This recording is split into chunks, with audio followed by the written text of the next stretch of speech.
चंद्रमोहन, जो कि प्रेसिडेंट की कुर्सी पर बैठा हुआ था, बोला, कावेरी जो कुछ बोल रही है मुझे भी वही ठीक लग रहा है। कल की लड़ाई से जिंदा बचकर आया कोई शिष्य है जो यहाँ पर मौजूद हो। मैं जानता हूँ कि कई लोग बहुत बुरी तरह घायल हो गए थे, जिनमें से कई लोगों की तो हम जान भी नहीं बचा पाए। देखो, हमारे रसायन लैब का उद्देश्य यही है कि हम इस दुनिया की बीमारियों, दुखों और कष्टों को ठीक कर सकें। इसलिए इस तरह की पावर और प्रॉफिट के झगड़ों में फंसकर हम लोगों का कोई फायदा नहीं है। ये बात सुनते ही बदले की इच्छा रखने वाले मेंबर्स भी सोचने लगे। ये बात तो सच है कि बचपन से ही हम इस दुनिया को बचाना चाहते थे, लेकिन जब से हमारी धानी सोसाइटी से हमें इतना सारा पैसा और ताकत मिली है, तब से हमारी प्रायोरिटीज बदल गई हैं। अचानक सोनभद्र ने अपने सामने रखे टेबल पर मुक्का मारकर उसे टुकड़ों में तोड़ दिया और चिल्लाया, तुम बाप बेटी एक जैसे ही हो, बिल्कुल कमजोर और डरपोक। इतने सालों से दवाइयां तैयार करने के अलावा तुम लोगों ने किया ही क्या है? अगर मैं अपने इस रसायन लैब का ख्याल ना रखता तो हम आज कहाँ होते? अगर मेरी पहचान और कॉन्टैक्ट्स ना होते तो क्या तुम इस देश में इतना नाम और पैसा कमा पाते? और अब जब हमारी धानी फार्मा मुसीबत में है तो उस पुष्कर से बदला लेने की बजाय तुम उसके आगे सर झुकाने की बात कर रहे हो। मैं ये बात दावे के साथ कह रहा हूँ कि जब तक पुष्कर का वरदान ग्रुप बर्बाद नहीं हो जाता, तब तक धानी फार्मा दोबारा कभी इस देश में आगे नहीं बढ़ पाएगा। अचानक से बदले की आग जो थोड़ी बहुत बुझ चुकी थी, फिर से भड़क उठी। सोनभद्र ने गुस्से से चिल्लाते हुए कहा, अगर तुम सब लोगों में से कोई मुझसे एग्री नहीं भी करता होगा तो भी उसे मेरा साथ देना चाहिए। मैं जिंदगी में कभी भी इतना समझदार नहीं बनना चाहता कि कल के आए हुए 17 साल के लड़के के सामने अपनी सालों की मेहनत को ऐसी मिट्टी में मिला दूं। हमारा धानी फार्मा इतना कमजोर नहीं है कि उस कल के पैदा हुए पुष्कर को मार ना सके। वैसे भी मैंने एक फुल प्रूफ प्लान तैयार कर दिया है।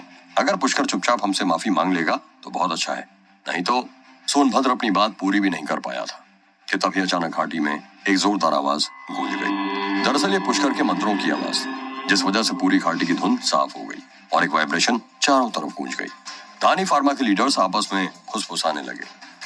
क्या हुआ? हे भगवान, अचानक हमारी खास तौर पर फैलाई गई धुन साफ कैसे हो गई? अचानक ही तेज हवा का झोंका कहां से आ गया? हॉल में बैठे हुए धानी फार्मा के लीडर्स घबराहट के मारे कांपने लगे। सोनभद्र, जो कि उस आवाज को पहचान गया था, गुस्से से दांत पीसते हुए बोला, मेरे धानी फार्मा के सभी भाइयों, हमारा दुश्मन आ चुका है। मेरे साथ चलो और उसे अभी के अभी खत्म करने में मेरी मदद करो। अचानक ही सभी लोग सोनभद्र के पीछे खड़े होकर जोर जोर से नारे लगाने लगे। सोनभद्र जोर से हंसते हुए अपने साथियों को लेकर आगे बढ़ता हुआ बोला, पुष्कर श्रीवास्तव, तुम्हारा आखिरी समय आ चुका है। घाटी के एंट्रेंस के बाहर पुष्कर ने जमीन पर से अपना हाथ उठाया और घाटी की तरफ देखने लगा। पुष्कर ने नोटिस किया कि वहां अंदर कई सारे मंदिर हैं और बड़े बड़े मैदानों में जड़ी बूटियां और औषधियां उगाई गई हैं। साथ ही एक बड़ी सी राजा की मूर्ति थी जो पहाड़ी जितनी ऊंची थी और उस पर 9 अलग अलग मटके लगे हुए थे। तभी तेजी से कूदते हुए सोनभद्र और उसके साथ आए लोग चिल्लाते हुए बोले, किसकी हिम्मत है जो हमारी धानी वैली में आकर शोर मचा रहा है? देखते ही देखते कई सारे ताकतवर योद्धा पुष्कर के सामने आकर खड़े हो गए। ये देख झिंगुर बहुत खुश हुआ और चिल्लाते हुए बोला, वाइस प्रेसिडेंट सोनभद्र चाचा, मुझे बचाओ। झिंगुर को चिल्लाते हुए देखकर लालू ने उसे एक जोरदार लात मारी। पुष्कर ने सीधे सोनभद्र की आंखों में देखा और कहा, सोनभद्र, तुम तो टूर्नामेंट से बहुत जल्दी भाग गए थे। ये कहते हुए पुष्कर धीरे धीरे आगे बढ़ने लगा। सोनभद्र ने जवाब दिया, पुष्कर श्रीवास्तव, अब अगर तुम यहाँ मरने के लिए आ ही गए हो तो इस बार मैं तुम्हारे शरीर के टुकड़े टुकड़े करके कई सारी दवाइयां तैयार करूंगा। तभी सोनभद्र ने देखा कि उसके चारों तरफ उसके शिष्यों की भीड़ बढ़ती जा रही है, इसलिए वो चिल्लाते हुए बोला, ए मेरे सभी शिष्यों, पुष्कर श्रीवास्तव टूर्नामेंट में बहुत बुरी तरह घायल हो गया था। हम सब लोग मिलकर उसे आज यहीं जान से मार डालेंगे। सोनभद्र के शिष्य भी जोश में आ गए और पुष्कर को मारने की धमकियां देने लगे। ये सब देखकर शामली मुस्कुराने लगी और बोली, लगता है कि तुम सब धानी फार्मा वाले हमारे डार्क लिस्ट के खिलाफ लड़ने की सोच रहे हो। ठीक है, सोनभद्र गुस्से से चिल्लाया, शामली, अपनी ताकत का गलत इस्तेमाल मत कर। एक बार मैं पुष्कर और तुझे यहीं मार डालूं, उसके बाद डार्क लिस्ट का एक नया लीडर बनेगा जो मेरे कदमों का गुलाम होगा। शामली ने कहा, तुम सभी लोग ध्यान से सुनो, हमें केवल ये सोनभद्र चाहिए। अगर तुम लोग मरना नहीं चाहते तो चुपचाप घुटनों पर आकर माफी मांग लो। सोनभद्र ने गुस्से से आदेश दिया, मेरे शिष्यों, जो कोई भी हमारे धानी फार्मा के खिलाफ खड़ा होने की हिम्मत कर रहा है उसे मार डालो। अगले पल सोनभद्र के शिष्य गुस्से से चिल्लाते हुए पुष्कर पर हमला करने के लिए आगे दौड़ पड़े और बोले, चलो अब कंपटीशन होगा कि पहले पुष्कर का गला कौन काटता है। पुष्कर धीरे धीरे आगे बढ़ते हुए बोला, इस घमंड की कीमत तुम सबको चुकानी होगी। अचानक से पुष्कर ने अपनी सर्प रूपी तलवार निकाल ली और एक ही हमले में कई सैकड़ों शिष्यों को 2 टुकड़ों में काट डाला, जिसकी वजह से पीछे से दौड़कर आ रहे शिष्य जोर से चिल्लाने लगे। पुष्कर के सिर पर तो खून सवार था। ऐसा खौफनाक नजारा देखकर सोनभद्र चिल्लाया, पुष्कर श्रीवास्तव, तुम्हारी हिम्मत कैसे हुई हमारे घर में आकर हमें मारने की? पुष्कर गुस्से से धाड़ते हुए आगे बढ़ा और एक एक करके सभी लोगों को काटने लगा। तभी पीछे से आ रहे लालू ने कहा, हे भगवान, बॉस तो इस वक्त साक्षात मृत्यु के देवता लग रहे हैं। पुष्कर भीड़ में अपनी सर्वरूपी तलवार लेकर इस तरह आगे बढ़ता जा रहा था जैसे कोई चाकू मक्खन को काटते हुए आगे बढ़ रहा है। पुष्कर जोर से चिल्लाया, धानी फार्मा के प्रेसिडेंट, जल्दी मेरे सामने आओ। तभी पुष्कर को एक लड़की की आवाज सुनाई दी, रुको पुष्कर, रुको, सब अपनी जगह पर रुक जाओ। अचानक ही सबकी नजर उस आवाज की तरफ गई तो उन्होंने नोटिस किया कि कावेरी तेजी से दौड़ते हुए आगे आ रही है। अगले ही पल सोनभद्र चिल्लाया, मेरे ऑर्डर के खिलाफ कोई नहीं जा सकता, सब मिलकर पुष्कर को जान से मार डालो। इतना सुनने के बाद फिर से दोबारा सभी शिष्य पुष्कर के ऊपर हमला करने लगे। ये घटना देखने के बाद पुष्कर ने मुस्कुराते हुए कहा, लगता है कि तुम केवल नाम की ही प्रिंसेस हो। पुष्कर ये कहते हुए हवा में कूदा और अपने दुश्मनों के बीच में जाकर उसने अपनी तलवार जमीन में गाड़ दी। अचानक ही धरती में एक अजीब सी कंपन होने लगी। कावेरी ने धरती को हिलते हुए देखा और कहा, जल्दी से सब लोग पीछे आ जाओ। अचानक जमीन में 50 मीटर की रेडियस के अंदर कई सारे जहरीले सांप बाहर निकले और उन सांपों ने एक एक करके सभी शिष्यों को काट डाला। चारों तरफ खून की नदियां बहने लगी और हर कोई मदद के लिए चिल्लाने लगा। अब केवल कुछ ही लोग बचे। कुछ देर बाद धानी फार्मा के कुछ लीडर्स और कुछ ताकतवर शिष्य ही बच पाए थे। पुष्कर की इतनी खतरनाक ताकत का नजारा देखकर एक लीडर बोला, पुष्कर श्रीवास्तव, तुम कातिल हो, खूनी हो, क्या तुम्हारे अंदर बिल्कुल भी इंसानियत नहीं है? पुष्कर जोर से हंसते हुए बोला, क्या कहा? इंसानियत? जब तुम लोग मुझे मारने की कोशिश कर रहे थे तब तुम्हारी इंसानियत कहाँ गई थी? जो कुछ भी तुमने अपने फायदे के लिए इंटरनल वॉर टूर्नामेंट में किया, क्या वह इंसानियत का काम था? ये कहते हुए पुष्कर ने अपनी तलवार धानी फार्मा के लीडर्स की तरफ कर दी और बोला, अगर तुम मुझे मेरे एक भी साथी को मारने की कोशिश करोगे तो मैं तुम्हारे पूरे खानदान को मिटा दूंगा।